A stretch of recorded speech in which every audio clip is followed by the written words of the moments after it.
வணக்கம். ஆபத்துக்கான பாதுகாப்பு அறிகுறிகள், எச்சரிக்கை மற்றும் தனிப்பட்ட பாதுகாப்பு செய்தி, கழிவுப் பொருட்களை பாதுகாப்பாக அகற்றுவதற்கான பாதுகாப்பு அறிகுறிகள் குறித்த இந்த அமர்வுக்கு உங்களை வரவேற்கிறோம். வாங்க அமர்வை தொடங்கலாம். இந்த அமர்வின் நோக்கங்களை இப்போது பார்ப்போம். அமர்வின் முடிவில் நீங்கள் நிச்சயமாக பின்வருவனவற்றை செய்ய முடியும். அடிப்படை பாதுகாப்பு அறிகுறிகளை குறிப்பிடவும், பாதுகாப்பு அடையாளத்தின் அடிப்படை வகைகளை அடையாளம் காணவும், மாநில தனிப்பட்ட பாதுகாப்பு நடவடிக்கைகள் 5S என்றால் என்ன என்பதை குறிப்பிடவும், 5Sஇன் நன்மைகளை பட்டியலிடவும், கழிவுகளை அகற்றும் முறைகள்,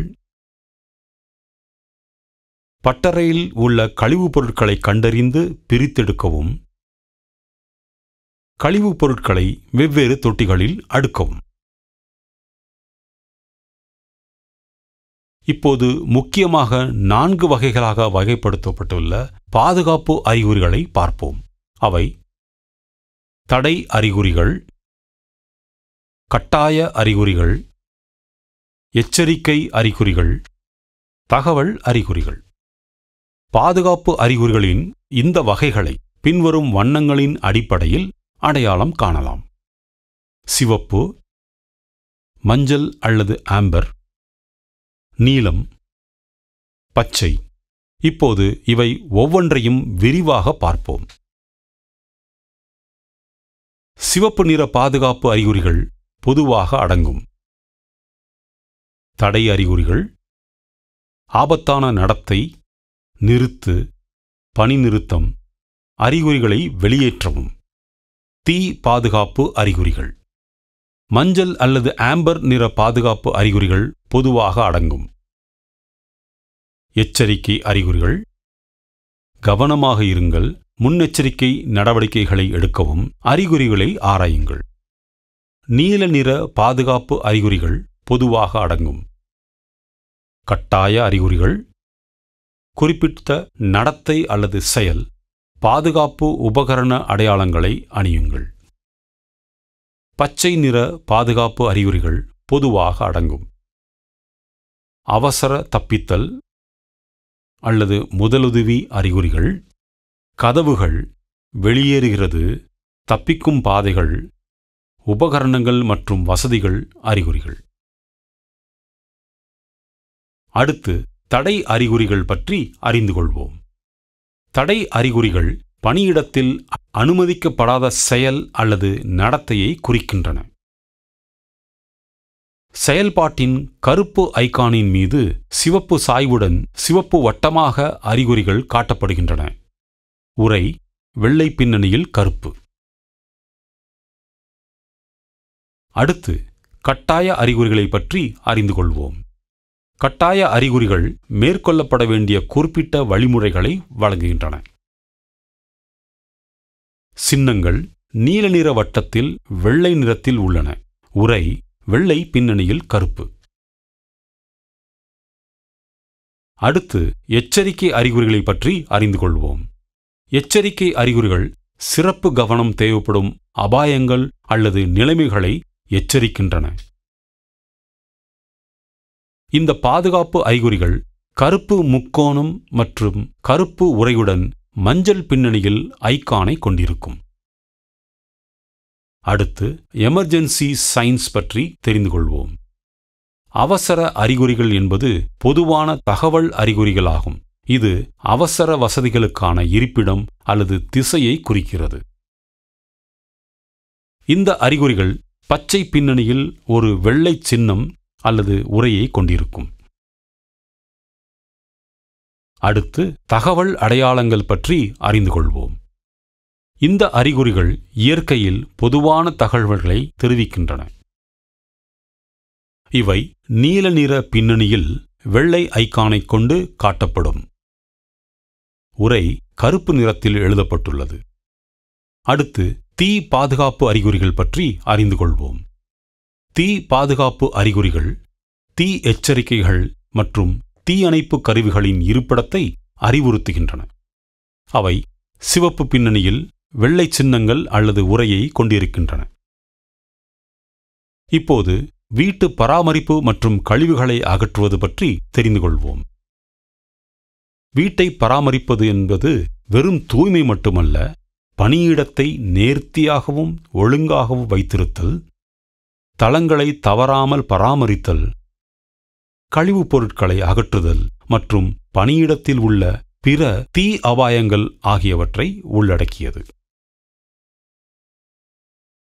5S என்பது பணியிட அமைப்புக்கான ஜப்பானிய முறை.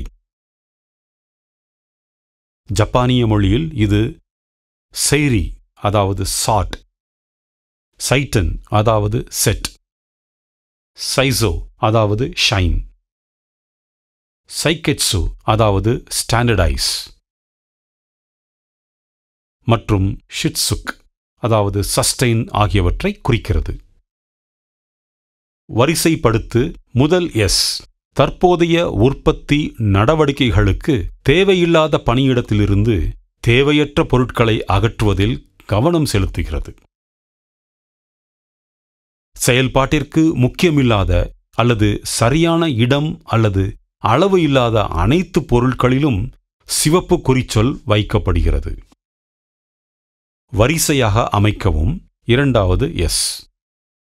சிவப்பு குறிச்சொல் உருப்படிகள் அடையாளம் காணப்பட்டவுடன் இந்த உருப்படிகள் பின்னர் அகற்றுதல், மறுசுழற்சி அல்லது மறுபயன்பாடு ஆகியவற்றிற்காக ஒரு மைய வைத்திருக்கும் பகுதிக்கு மாற்றப்படும். பிரகாசிக்கவும் பணியிடங்களை அடைத்து வைத்திருக்கும் ஒழுங்கீனம் அகற்றப்பட்டு மீதமுள்ள பொருட்கள் ஒழுங்கமைக்கப்பட்டவுடன் அடுத்த கட்டம் பணியிடத்தை முழுமையாக சுத்தம் செய்வதாகும். தரப்படுத்து முதல் 3 5Sகள் செயல்படுத்தப்பட்டதும் அடுத்த தூண் பணியிடத்தில் உள்ள சிறந்த நடைமுறைகளை தரப்படுத்துவதாகும். தக்க வைத்தல் சரியான நடைமுறைகளை முறையாக பராமரிக்கும் பழக்கத்தை உருவாக்குவது செயல்படுத்துவதற்கும் சாதிப்பதற்கும் மிகவும் கடினமான எஸ். 5S அமைப்பின் நன்மைகள்: உற்பத்தித்திறன் அதிகரிக்கிறது, தரம் அதிகரிக்கிறது, செலவு குறைப்பு, வேலைகளின் மன உறுதியை மேம்படுத்துகிறது, இது விபத்தை குறைக்கிறது, இது வாடிக்கையாளர்களுக்கு திருப்தி அளிக்கிறது, இது ஒட்டுமொத்த முன்னேற்றத்தை செயல்படுத்துகிறது, சிறந்த சுகாதார நிலை மேம்பட்ட ஆரோக்கியத்திற்கு வழிவகுக்கும். இப்போது கழிவுப் பொருட்களை அகற்றுவது பற்றி தெரிந்து கொள்வோம்.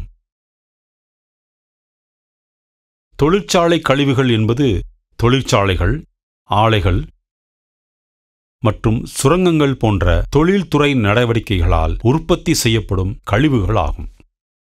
தொழில்துறை கழிவுப் பொருட்களின் பொதுவான பட்டியல் பருத்தி கழிவு,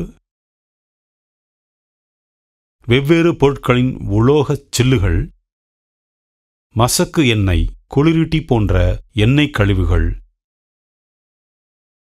மின்சாரம், கண்ணாடி போன்ற பிற கழிவுகள். கழிவுகளை அகற்றும் முறைகள்: மறுசுழற்சி. கழிவுகளை மறுசுழற்சி செய்வது என்பது எந்தவொரு மீட்பு நடவடிக்கையாகும். இதன் மூலம் கழிவுப் பொருட்கள் அசல் அல்லது பிற நோக்கங்களுக்காக பொருட்கள் அல்லது பொருட்களாக மீண்டும் செயலாக்கப்படுகின்றன. உரமாக்குதல். இது ஒரு இயற்கையான செயல்முறையாகும். இது முற்றிலும் அபாயகரமான துணை தயாரிப்புகள் இல்லாமல் உள்ளது. இந்த செயல்முறையானது பொருட்களை உரமாக பயன்படுத்தக்கூடிய கரிம சேர்மங்களாக உடைப்பதை உள்ளடக்கியது. நிலப்பரப்பு. குப்பைகளை அகற்றுவதன் மூலம் கழிவு மேலாண்மை என்பது ஒரு பெரிய பகுதியின் பயன்பாட்டை உள்ளடக்கியது. இந்த இடம் திறந்த வெளியில் தோண்டப்பட்டு கழிவுகளால் நிரப்பப்பட்டுள்ளது. கழிவுப் பொருட்களை எரித்தல். நீங்கள் மறுசுழற்சி செய்ய முடியாவிட்டால் அல்லது சரியான இடங்கள் இல்லை என்றால் நிலப்பரப்புகளை அமைத்து உங்கள் வீட்டில் உருவாகும் கழிவுகளை எரிக்கலாம். நீராவி மற்றும் சாம்பல் உற்பத்தி செய்ய அதிக வெப்பநிலையில் கழிவுகளை கட்டுப்படுத்தி எரித்தல். விருப்பமான கழிவு அகற்றும் நுட்பம். கழிவுப் பொருட்களை அகற்றுவதற்கான முதல் படி கழிவுகளை சேகரித்து பிரித்தெடுப்பதை உள்ளடக்கியது. கழிவுகளை சேகரித்த பிறகு பருத்தி கழிவுகளை பிரிக்கவும். பிரஷின் உதவியுடன் கைத்திணி மூலம் சில்லுகளை சேகரிக்கவும். சிப்பை வெறும் கையால் கையாள வேண்டாம்.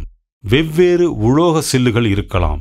எனவே உலோகத்தின்படி சிப்பை பிரிக்கவும். பருத்தி கழிவுப் பொருட்களை பிரித்து கழிவு பருத்தி பொருட்களை சேமித்து வைக்கப்பட்டுள்ள தொட்டியில் சேமிக்கவும். இதேபோல் ஒவ்வொரு வகை உலோக சில்லுகளையும் தனித்தனி தொட்டிகளில் சேமிக்கவும். குப்பைகளை பிரிக்கும் தொட்டிகளுக்கான வண்ணக் குறியீடு.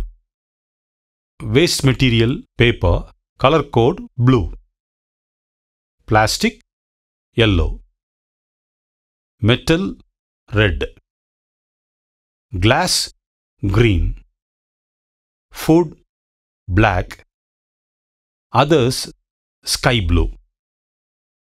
நாம் கற்றுக்கொண்டதை மீண்டும் நினைவுபடுத்த அடிப்படை பாதுகாப்பு அறிகுறிகளை குறிப்பிடவும். பாதுகாப்பு அடையாளத்தின் அடிப்படை வகைகளை அடையாளம் காணவும்.